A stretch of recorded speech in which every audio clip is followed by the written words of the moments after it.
This video is going to analyse Max Verstappen's illegal overtake on lap 1 of the Emilia-Romagna Grand Prix, the Imola Grand Prix of 2025.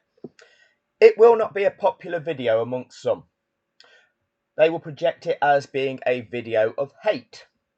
It isn't a video of hate, it is simply an analytical breakdown of fact. Now let me give you an example. If there are people who believe that the moon is made of cheese, and I say, no, the moon isn't made of cheese, it doesn't mean that I hate cheese. I'm just informing you that you have the wrong perception. You've been misinformed. And for you to believe that the moon is made of cheese, you are wrong. However, those who seek to sell you cheese will happily convince you that the moon indeed is made of cheese. Those particularly from the Netherlands who enjoy the world famous Dutch cheese, Edam, a semi-hard Dutch cheese known for its mild, nutty flavour and smooth, firm texture. Traditionally shaped into a ball coated with red wax, making it easily identifiable. Edam is a versatile cheese, suitable for eating on crackers, in sandwiches, or added to dishes like pasta and pizza. Some people enjoy that. Some people feel that it tastes like plastic. But for those who can cope with things that don't appear to taste like they're fake, let's have a look at what was going on. Super slow-mo, we've got the rundown into this chicane on lap 1 at Imola. So in the lead is Oscar Piastri's McLaren, the orange car. Currently in second is, well, Russell is challenging Max Verstappen, despite Max starting on the front row of the grid. Max on the outside is just edging ahead of Russell. Max is over a car length behind Oscar. Behind Max is the other orange car, the papaya car of Lando Norris. On the inside is an Aston Martin of Fernando Alonso, I believe.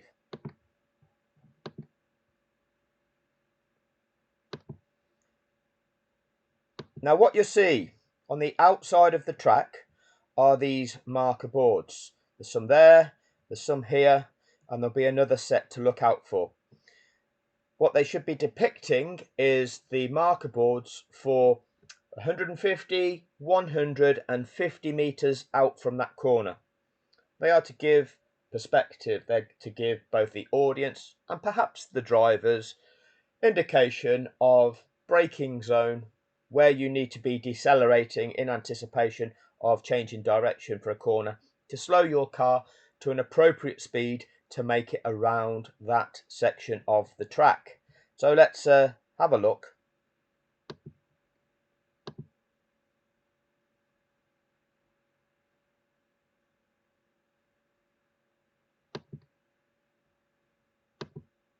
So, difficult to see because this little bar at the bottom of the screen keeps popping into view every time I try to pause it.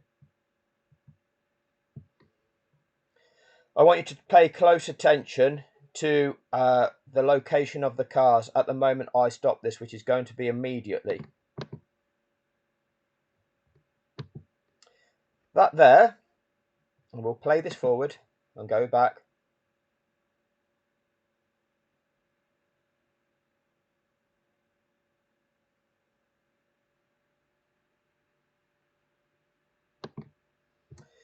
That there, where I'm trying to wave my cursor, is the final marker board prior to this turn.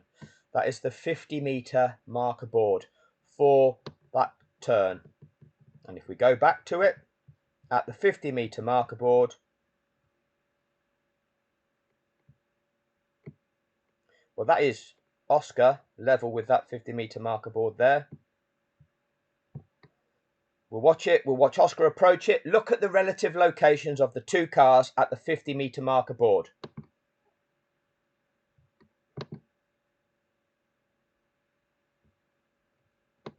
Oscar, an entire car length ahead. Max Verstappen, a car length behind. The nose of Max's car was barely level, if at all, with the rear of Oscar Piastri's car. Look.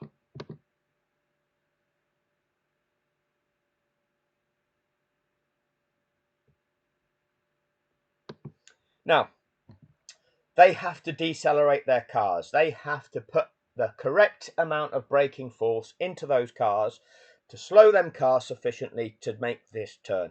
If you carry too much speed, your car will not turn and you will carry on and go off the track. So you have to slow to an appropriate speed.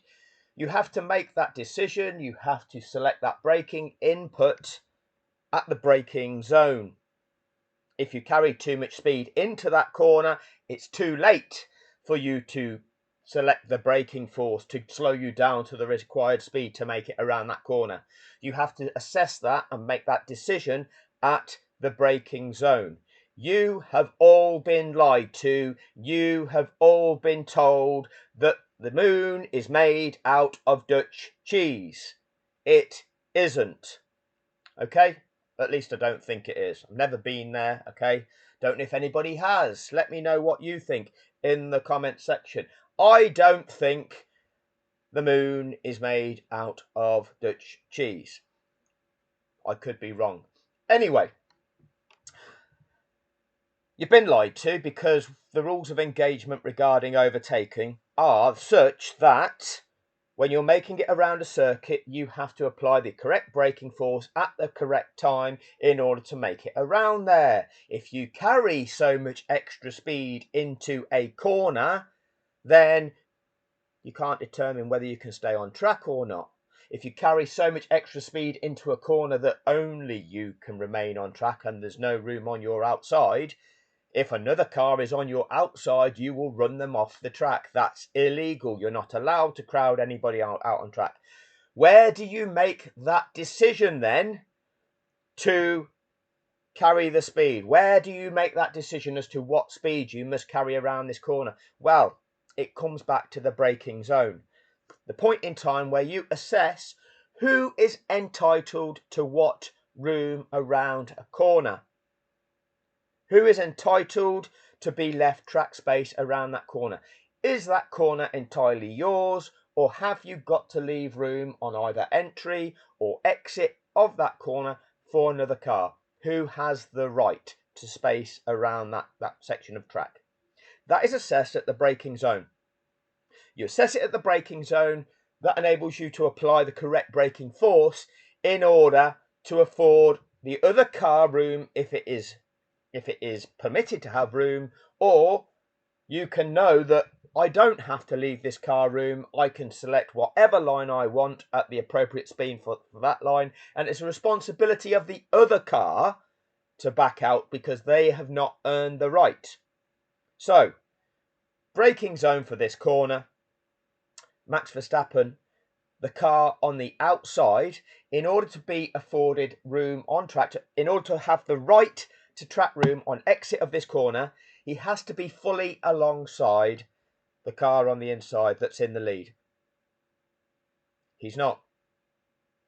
He's not fully alongside. He has no entitlement to be left track room. What you must do in those circumstances as a racing driver is yield. Because if you don't yield and the other driver takes what they're entitled to take, which is whichever line that they choose, because they do not have to provide track room for you. They do not have to make provision for that. And if you are still there, you will cause a collision unless they back out. So, what happens?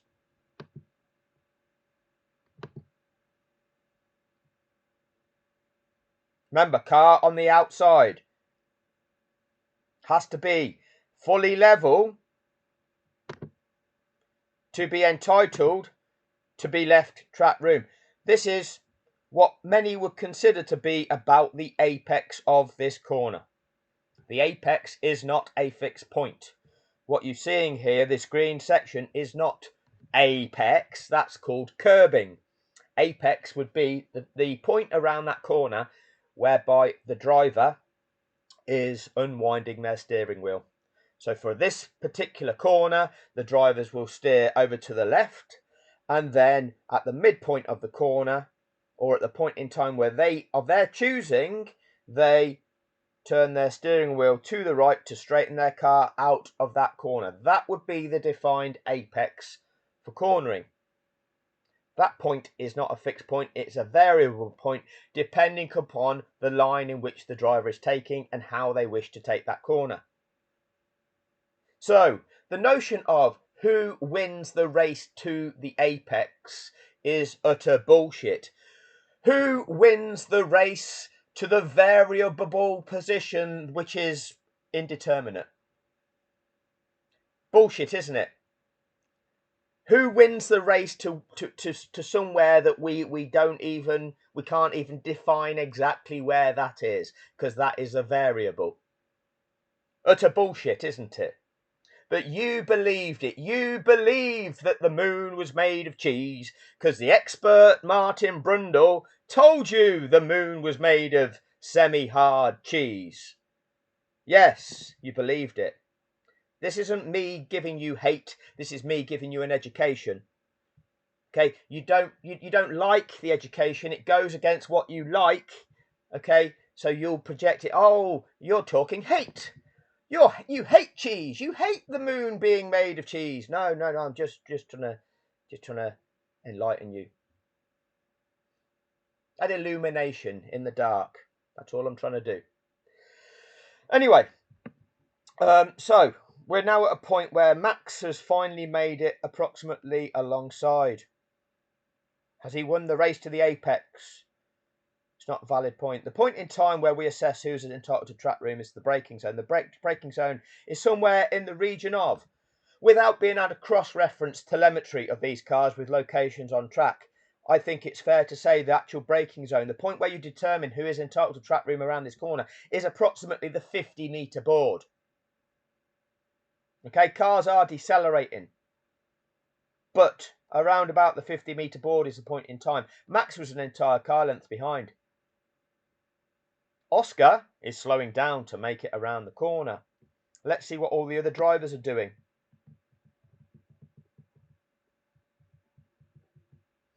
So from this point here, let's look at the relative locations of the cars and what all the other drivers are doing. So there's Oscar. You've got maybe a half a car length in between Oscar and Max, and you've probably got maybe a car length in between Max and Lando. Let's see what happens to these gaps. Half a car. Let's have a look at that. McLaren, Red Bull, McLaren. Let's see what they're doing.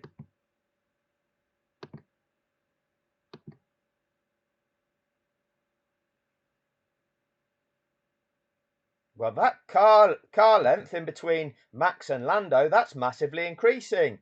What do you think Lando's doing? Do you think Lando's slowing down to go around a corner? Is he on a similar line to Max? Do you think the driver's slow down to take an appropriate speed to go around a corner? Do you think Oscar's slowing down to take an appropriate speed to go around a corner? That half a car length, well, that's decreasing. That car length is increasing. Who's the car in the middle and what are they doing? Oh, are they the one that's carrying so much extra speed?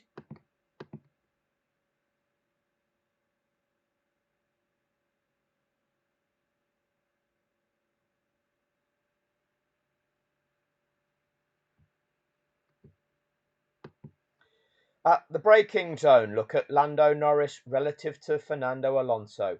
He's ahead. Car on the outside's ahead. Here, well past the braking zone, car on the outside, not even halfway alongside. Rules of engagement. What do the other cars know? Look at what Lando and Fernando do. Car on the inside knows that he has to leave room on the outside for the car that's now earned that right. Fernando takes an appropriate line at an appropriate speed.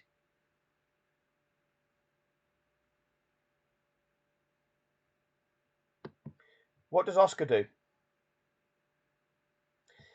Oscar had the right to that corner, meaning he had the right to take the entry line into that corner and the exit line. He did not have to leave room on exit of that corner for a car on his outside. At the braking zone, the car on his outside had not earned the right. Oscar didn't have to do that. Oscar backed out. Why? Why did Oscar Piastri back out and not take the line that he was entitled to take? Closer to what would have been the racing line. It's not the racing line, okay? And this is a myth that I'm going to expose later on in this video. It's not the racing line. The racing line will be out here on entry, across to this curbing, and then out here on exit. That would be the racing line, flattening out that corner as much as possible. Racing line. No car is on that racing line. No car, because there's cars around them, no car can be fully over here to where this Ferrari of Charles Leclerc is at the moment. No car can then go from that point to this curbing on the inside, and no car can then, having done that, end up out here. That would be the racing line. Not a single one of them can do that due to the other cars being around them. You're going to hear something from Martin Brundle later about the racing line. Utter bullshit. But you've been lied to. Martin Brundle told you that Edam cheese is the best cheese you've ever tasted. So, Oscar backed out. Had Oscar not backed out, there would have been a collision. As we see continually from Max Verstappen, if you do not yield, there will be a crash. He throws his car there. If you don't do anything, you will crash with Max. Max will crash with you. That is not acceptable. There are rules of engagement that entitle you to be left track room or not, which means that there are times where you have to yield. Max never does. Max throws his car there, and if you don't yield, there is a crash. We then get the strap-on fanboy. Those who believe the moon is made of cheese will want to project that the other guy just tried to kill Max. The other guy has just tried to kill Max. Now, how many examples can we think of where Max has just thrown his car in, and had the other guy not jumped out of the way, there would have been a crash? Well, Spain 2021. Imola 2021, Monza 2021, Brazil 2021, Saudi 2021, Abu Dhabi 2021, Silverstone 2021. Max threw his car in to try to take the corner, and the other guy didn't yield, and Max went off into the gravel. And the people that think the moon is made of cheese project the other guy tried to kill Max.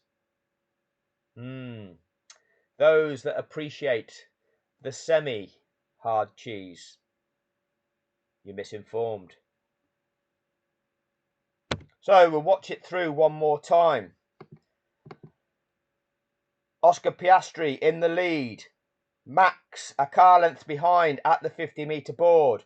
Max not yielding. Max continuing. Max now halfway alongside. Entry to corner, they're steering in. You do all your braking in a straight line where possible to wash off as much speed as possible. We're now only doing a bit of trail braking to keep control of the car. Look at all the other cars. What are they doing? Which car's carrying so much extra speed? Oscar's had to back out, otherwise there would have been a crash. Does Max leave track room on exit of this corner for the car that's on his outside? That's now still only halfway alongside, still halfway. It's only at that point where it's no longer halfway. Does Max leave track room there? No, Max doesn't, does he? No. Not Supermax. Supermax can drive the way he wants. What do all the other drivers do? Are they leaving track room for the cars on their outside as they go around this corner? Or are they running over to the side of the track, leaving their opponent no room? What do 19 drivers drive like? And yet the one that drives in such a manner where unless you yield, there is a crash. There's one that does that. Unless you back out, we crash. That's Max Crashtappen. That's why he got that nickname.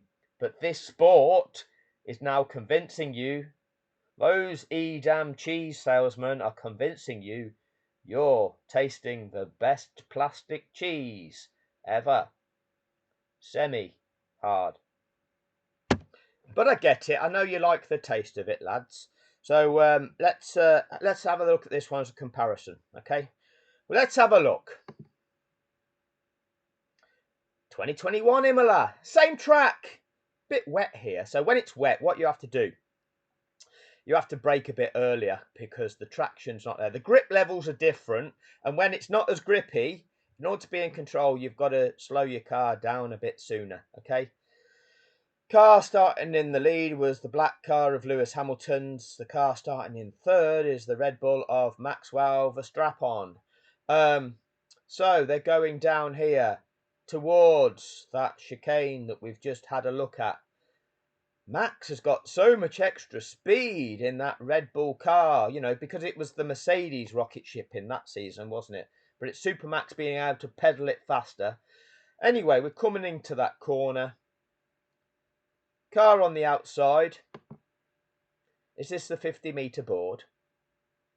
Is this the 50-metre board here? Yeah, it's the 50-metre board here. Are the cars about level? Or is one car a car length ahead of the other car? Which car is entitled to be left track room? Which car's on the inside having to take a tighter line around this corner, hence has to slow their car down more to take a tighter line than the car that's on the outside, which can take more of a sweeping line, hence carry so much extra speed. Now again, what we're doing, we're determining who has the right to this, whilst these cars are moving at 100 miles an hour plus. It's not an exact science. You cannot determine this in the blink of an eye. So therefore, the drivers have to treat each other with respect. They have a responsibility to do that. They have to make a decision in the moment, which when you analyse it with a still, might not be 100% accurate. However, that is where this notion of having leeway to understand, has your intent been the right thing? Was that a reasonable decision to make? At this point in time, is it a reasonable decision to make that these cars are approximately side by side at what would be the braking zone to the corner?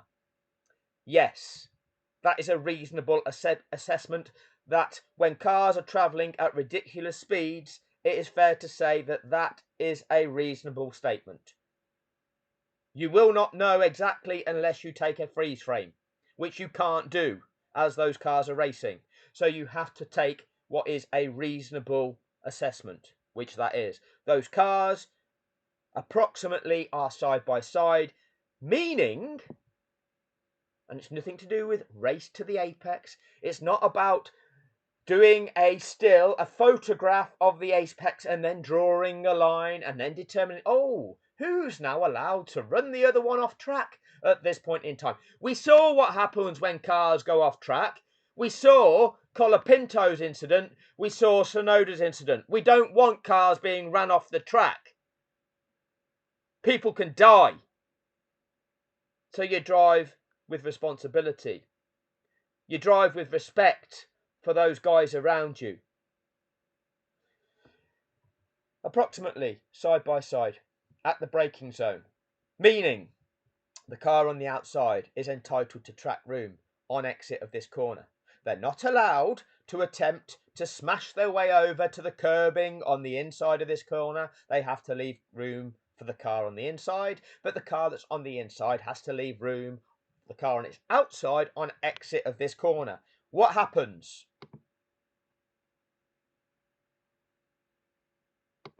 Oh, the car on the outside, ahead of the corner, is going ahead, isn't it? Because it's able to carry a bit more speed. Who wins the race to the apex? Because remember in the previous example, Max Verstappen was only halfway alongside and he was getting closer and closer and closer and only got level at approximately the midpoint here. Remember I told you the apex isn't a defined point, it's a variable. So let's get away from that term. Midpoint of corner. Remember, Max was the one that was gaining, and only became level at that point. Now Max is on the inside. Oh, Max on the inside is now the faster car because Max has got himself back ahead. That's crazy shit, isn't it? So on entry, the car on the outside is ahead now. The black car here of Lewis Hamilton, he's slightly ahead, isn't he? He's perhaps 20 to 30. The nose of his car, the tip of the nose of his car is perhaps 20 centimetres, 30 centimetres ahead of the tip of Max Verstappen's car.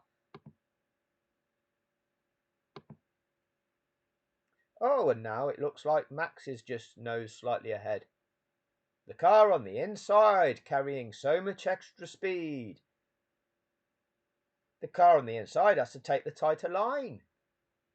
Surely, to maintain control of his car, he's got to be slower. This is wet conditions as well.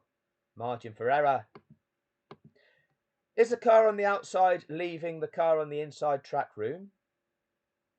A space in between the cars, or is that car on the outside trying to squeeze right across to this one? Is the car on the outside looking to take a line around here where it then remains on track around here? What does the car on the inside do? The Red Bull car. Well, what angle's that? It exits that corner. Has it taken the speed into that corner, which enables it to tightly come around that corner to leave space on its outside? Or has it carried in so much extra speed that... Where's it going now? It's ran the other car out of track room, hasn't it? Oscar could have done that. Oscar had entitlement to do that because he was entitled to take that line because the car on his outside was not alongside him at the braking zone. Oscar didn't do that. Oscar avoided a collision by yielding. Max had a requirement to leave room on his outside. Max, once again, didn't do that. Max threw his car there. If the other car doesn't yield, there's a crash. So the other car here had to go off the track.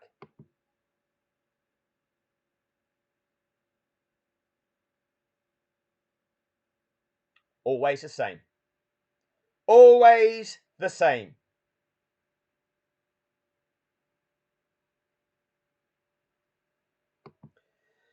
So, what I'm going to do now is go through the onboards of that incident.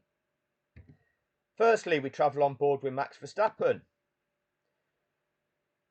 starting from third position.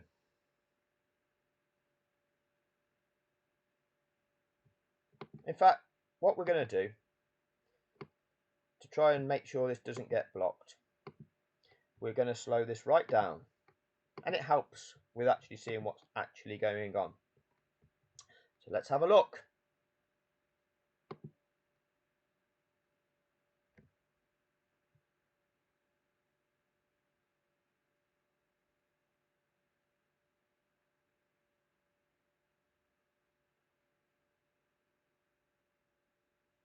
That Red Bull gets off the line very well, doesn't it? Much better traction. Much better control of the traction from Max. From Super Max.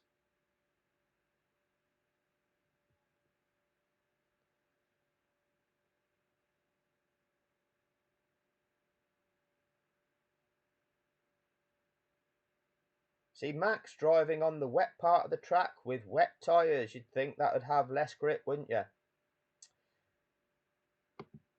See the 100-metre board? There's the 100-metre board. Braking zone 50-metre board. Approximately wheel to wheel. Like I said, you need to make an assessment whilst you're travelling at ridiculous speeds. We're about level. I need to leave room on exit of this corner for the car on my outside. I need to now make sure I apply appropriate braking force for the car to leave room on exit of the corner for the car on the outside. Car that's on the outside able to take slightly more speed into the corner because it's taking a wider line. Car on the outside slightly ahead. Car on the inside needs to be decelerating to take a tight corner. It's not quite so tight for the car on the outside. Doesn't have to decelerate quite as much. What happens? Car on the outside slightly ahead because it doesn't have to slow as much as the car on the inside. It's a wider line, so it doesn't have to slow itself as much. What happens? Oh, the car on the inside starts going faster. Comes off the brakes, doesn't it? Comes off the brakes. This is called elbows out argy-bargy by those that sell you the cheese. Oh, it's argy-bargy. It carries so much extra speed that it's understeer, understeer, understeer. No, this is filth. This is, you get out the way or we crash. That's not acceptable in motor racing. They've told you the rules are now different. The rules are now different for the one guy who's willing to do that. We've changed the rules for Max.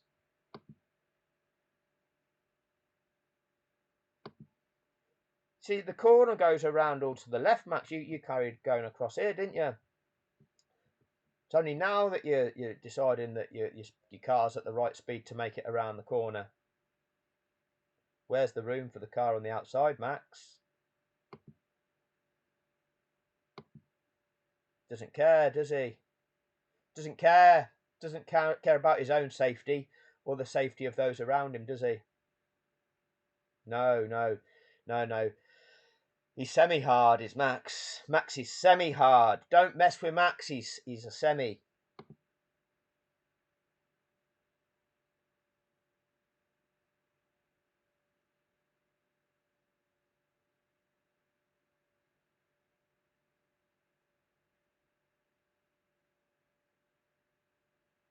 On board with Hamilton.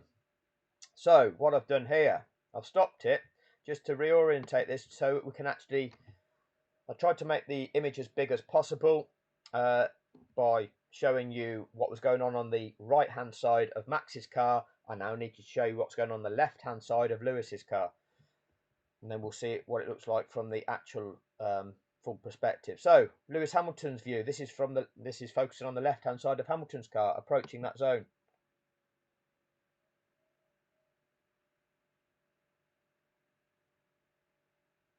$150, $100, 50-metre board coming up,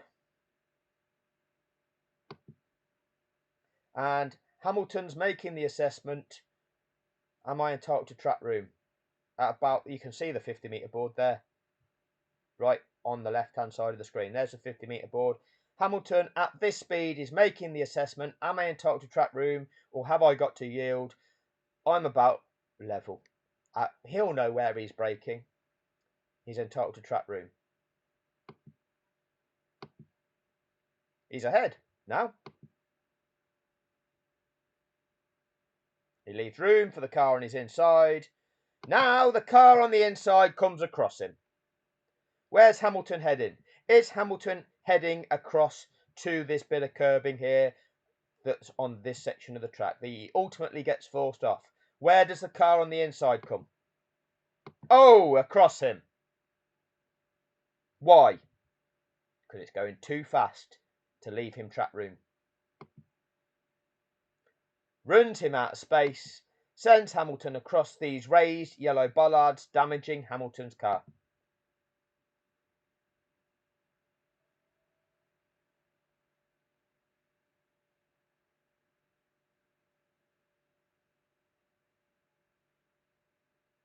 It's always the same driver that does the same shit. Always the same. So this is actually the onboard that is shown to us of Hamilton, giving you the fuller perspective. 50-meter board. Okay, and again, this is a point where they're making the assessment. What am I entitled to do? Remember, this year, Max is fully behind Oscar at this point. This time, they are pretty much fully alongside. You have to make a snapshot decision. Is it a fair decision to say these are fully alongside? Yeah, that would be pretty fair. Is it easy to make the snapshot decision? Oh, I'm fully behind at this stage. I'm not even halfway alongside. Yeah, funny that, isn't it? For this year's Grand Prix. But Max doesn't yield. Max will carry on. Oscar had the right to take a line that takes him across to there this year. Oscar saw that Max wasn't getting out of it. Oscar yielded. Had he not have yielded, there'd have been a crash. For each and every Grand Prix of this season, is that what Oscar's got to do to avoid a crash? Oh, the other guy is doing something that he shouldn't be doing, so I've got to back out of this, otherwise I'm going to get smashed up by this guy. I'll back out, otherwise I'll get smashed up. I'll back out, otherwise I'll get smashed up. I'll back out, otherwise I'll get smashed up. That's bullying behaviour. The moment you stand up to that bully and go, I'm not going to back out, the cheese lovers, the ones that like the semi-hard, yeah, they'll get onto you. They'll accuse you of trying to murder their favourite. They'll be there with the hate. They'll be there with the online abuse. They'll be there with the death threats. And why is that? Education. How have you been educated? Who's tried to sell you something? For whose agenda? Why are you not being told the truth? Why are you not being explained the mechanics of the situation? No, but this bit of cheese is the best you've ever seen. It's not fucking real. It's fucking plastic. So,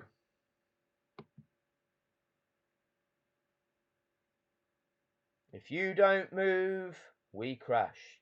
If you don't move, we crash. If you don't move, we crash.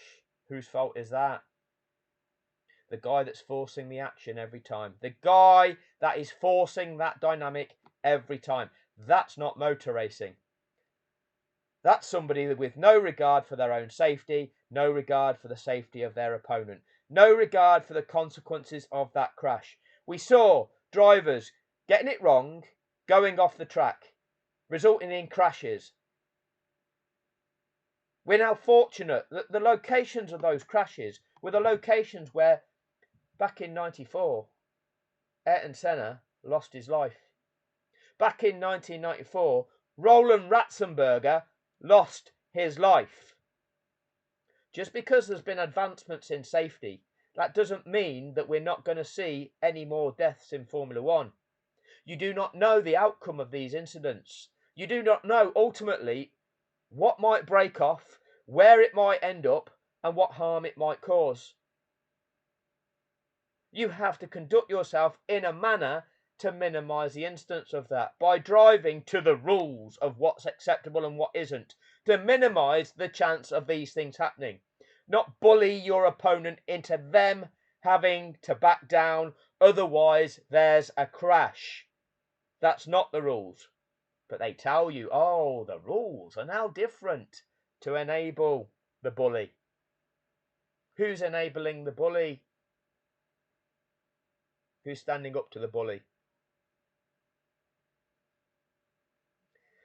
But the strap-on fanboy, the little Johnny Wankrag in the comments section with his real motor racing car and his keyboard, they're trolling away. They like the Dutch sausage, don't they? They'll keep sucking it. They'll keep sucking it. So, this is what happens when you force a car off track and it has to go over those raised sections on the inside of the curbing. Causes the car damage. Affects the aerodynamic properties of the car that's now suffered damage due to the other car driving it off track.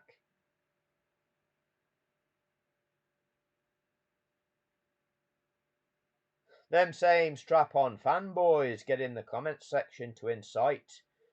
Oh, with their lies. Hamilton span off later in that race. Oh, and then Hamilton got the benefit when they red flagged it, and they cheated to give Hamilton the benefit. No, it's just the rules. When the track has got all debris strewn over it, when two drivers have crashed, damaging their cars, them cars going out of the race, shit all over the track, so there's not safe passage through that area without significant risk of puncture, two cars needing to be recovered, barriers needing to be checked and possibly repaired. That's when you red flag a situation. And if you red flag it, then for a valid reason, well, then you get the benefit of, if you then get a free tyre change. There you go. That's the way it goes, isn't it? You get time to repair a car. Well, that's the way it goes, isn't it? It's not cheating. But you want to project that it is. Now, talking of those who like to suck the Dutch sausage, let's just have a listen to what Martin was telling you all. Those that told you that the moon is made out of the Dutch cheese. Let's see what he was telling you all in 2021. So, safety car, because, oh no, Nicholas Latifi has crashed. You know, it's just, there'd be no suspicion raised if the guy that always crashes. So let's have a listen. We'll do this on track of view. They're all behind the safety car, and they do a replay. The safety procedures and tests and race start. So I'm going through that race start. I must say that the safety procedures and tests and were extraordinary there for Williams, weren't they? I mean, the safety procedures. What adds to the safety procedures, Martin? Oh, the way that the drivers drive. That's a primary safety procedure, isn't it? Talk us through them, Martin. That car had a very, very high impact. So watch Verstappen here. Great reaction, was already pointing towards his teammate Sergio Perez, and then a gap opened up for him on the left-hand side of Lewis Hamilton's Mercedes, and we now head into the Tamburello chicane, and 2 into 1 doesn't often go, and it didn't. 2 into 1 doesn't go, and it didn't. Oh, but this is motor racing. There's times where 2 into 1 has to go if each car has earned the right. And therefore you have to leave each other room. It's not a case, oh, well, 2 into 1 doesn't go and it didn't. No, not at all. There's times where the opponent has earned the right to be there. They're both entitled to be on that track side by side. You have to drive accordingly. Not 2 into 1 doesn't go and it didn't. Yeah, I mean, in those conditions, I can't. In those conditions, in the wet, yeah, you have to slow down a bit earlier because the traction's not the same. Do you know why lap times are slower in the wet? It's not because the top speeds of those cars are slower, okay? It's because they have to drive conservatively. They have to slow down sooner because the grip levels are different. It's not that the cars, oh, it's wet, it's raining, so the car that's capable of doing 220 miles an hour can't do 220 miles an hour. Well, it still can, but you just won't stop in time. Oh, so you have to put the brakes on earlier, don't you? Imagine that the stewards are going to be wanting to look at that with Verstappen. Martin can't imagine that the stewards are going to want to look at that. The expert doesn't think those people in charge of applying penalties are going to want to look at that. Why is that, Martin? Oh yeah, I mean that was just the perfect leaving the supermarket start, wasn't it? Yes, Max got the perfect leaving the supermarket start. Talk us through what the perfect leaving the fucking supermarket start is. You know, because that's what you're always looking for in Formula One, isn't it? You want to do the perfect leaving the supermarket start. Hardly any revs and just coasted away, and then having to brake so early because nobody knows how much grip there is. Absolutely right, Martin. He's having to brake so early because nobody knows how much grip there is. Would that be like a safety consideration, Martin? You're having to drive within a safety margin, you know, for safety. Yeah, that you were just talking about a few seconds ago. Yeah, he took the racing line. He took the racing line, did he, Martin? Took the fucking racing line, you know, the line which is fully out to the right-hand side of the track on entry, across to that curbing on the inside of the track, through the midpoint of that corner, and out to the outside of the track on exit. He took the racing line, did he? No, he didn't. He didn't take the racing line because he couldn't be on the racing line because there's a car on his outside. What? Oh, okay. So there's a car on his outside, so he can't be on the racing line on entry. And if you can't be on the racing line on entry, you're not on the racing line, are you, dickhead? There's a car on your outside. You've got to leave it room because it's entitled to be there. Oh, Max doesn't care about that. Are you educating Martin? Are you telling people what the moon is all about? Or is it just Dutch cheese, Martin? Is it Dutch, you know, semi-hard Dutch cheese? Is that what it is? Is that what you're paid to sell, Martin? And I do not believe that will be looked at. Need to be looked at by the stewards. The expert doesn't believe it needs to be looked at. Tell us, Crofty. Crofty knows. Crofty usually presents as being dumb and has to ask Martin everything.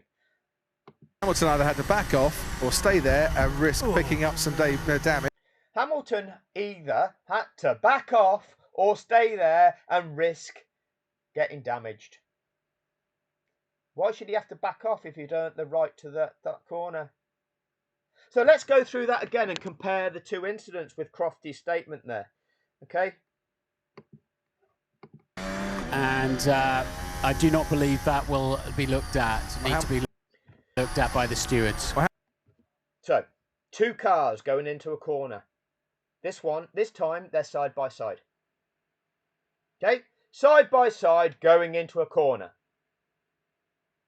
Think about the this year's 2025 situation. Max isn't side by side. At the same point in time where Hamilton and Verstappen are side by side, right? Max is a car length behind. That situation, what does Crofty say about it? When he's talking about Hamilton being level, Crofty says this. Hamilton either had to back off or stay there and risk picking up some damage. And the car on the outside has to either back off or stay there and risk damage. Yeah, that's what he describes Hamilton. What do they say about Supermax? Does Max have to either back off or stay there and risk damage? Oh, no, this is Max Verstappen. This is brilliant. Oh, Max, this is the best semi-hard cheese you've ever seen. The floor will be damaged as well because he's gone over the extra yellow curbs there. And I think you can see the end plate just dangling a bit, and eventually with 3 or 4 thuds of the floor, it comes off. Oh, hangs on. And that plate just damage. And I do not believe that will be looked at. Need to be looked at by the stewards. Well, Hamilton either had to back off or stay there and risk picking up some damage. And the floor will be damaged as well because he's gone over the extra yellow curbs there. And I think you can see the end plate just dangling a bit, and eventually with 3 or 4 thuds of the floor, it comes off. Oh, hangs on. And that's a critical part for controlling the airflow down the side of the car and affects the rest of the car's balance as well. So that's not a one. None of the pieces are good to lose, but especially that bit. So that was Perez getting out of shape. So that was how the fluffers described it. Couldn't identify who was at fault. Couldn't identify Max just chucking it there, and unless you yield, there's a crash. Now let's go back to how they commentated on this supposedly live, because this is them talking through the replay of the race start. So let's have a listen to how they commentated on the start live. Stroll's car. We have 19 on the grid then, 1 in the pit lane. It's lights out and away we go. Verstappen gets an excellent reaction. Hamilton, though, is ahead of Perez, but not for long, as Max Verstappen now on the inside joins Hamilton in battle. It is Hamilton and Verstappen. Verstappen and Hamilton wheel to wheel going into the field of the Tamburello chicane. Hamilton is forced wide and he's lost a little bit of bodywork as well. Sergio Perez is in third place at the moment, looking to make it into second. The rest covered in a blanket of spray. Verstappen leads the Emilia-Romagna Grand Prix from Lewis Hamilton. The two championship protagonists came together at the first braking point. That was absolutely exceptional driving there. Verstappen, the Red Bulls did get off the... Exceptional driving there. Yeah, exceptional driving there. Yeah, the cheese, everybody. The exceptional cheese. line, but Lewis tried to brave it out around the outside, and Lewis tried to brave it out around the outside. Think to this. Who was braving it out around the outside when they started from a point of being a car length behind, when they weren't entitled to brave it out around the outside? Lewis was entitled to brave it out around the outside. ran out of road in these conditions. And he ran out of road in these conditions. Is that usually on a wet day in Belgium, where we don't have a race in these conditions, Martin? Is this what it's all about? Is this the variable rules? No, it's not. It's the same rules. You just got to slow down a bit more. Conditions, and Max is entitled to take the line. Max is entitled to take the line. What gives him that entitlement, Martin? Was the car on his outside not fully alongside at the braking zone? Or was it? Is it fair to say that the car on the outside was a reasonable assessment of that situation, was alongside at the braking zone? Yeah. So no. So actually what's entitled is the car on the outside is entitled to be left track room on exit of that first part of the turn, and wasn't. Lewis was the one that was entitled to the line that he was on and got ran off of it. But our expert here, the cheese salesman, Get off the line, but Lewis tried to brave it out around the outside and ran out of road in these conditions, and Max is entitled to take the line. I don't know if I've got damage. He pushed me right wide in turn one. This time last year, it was his teammate Valtteri Bottas who ran over debris and picked up damage. Hamilton has got bodywork damage on his Mercedes, as we're looking now at car number 55, Carlos Sainz, 8th place at the moment. He's made up 3 places at the start of this race, and he, like his teammate Charles Leclerc, goes wide at Aqua Minerale, and that's a spinning Williams of Nicholas Latifi going out at Aqua Minerale. Well done, he's kept the engine running, and he's not got beached in the gravel. Verstappen... I might do another video on this. Nicholas Latifi doesn't have a little chuckle to himself this time he crashes. No, when you crash genuinely, it's not a little chuckle to yourself. Anyway, don't you worry, little heads, about that one. Hopefully this has been informative. Hopefully you've appreciated the scientific analysis of the construct of the moon, or maybe it's just hate. Maybe it's just those of you informing that the moon isn't made of cheese. It just hates cheese. Who knows? Let me know what you think in the comment section. Please share this to those people that that think the moon is made of cheese. Maybe it might help their little heads. Thanks for your time.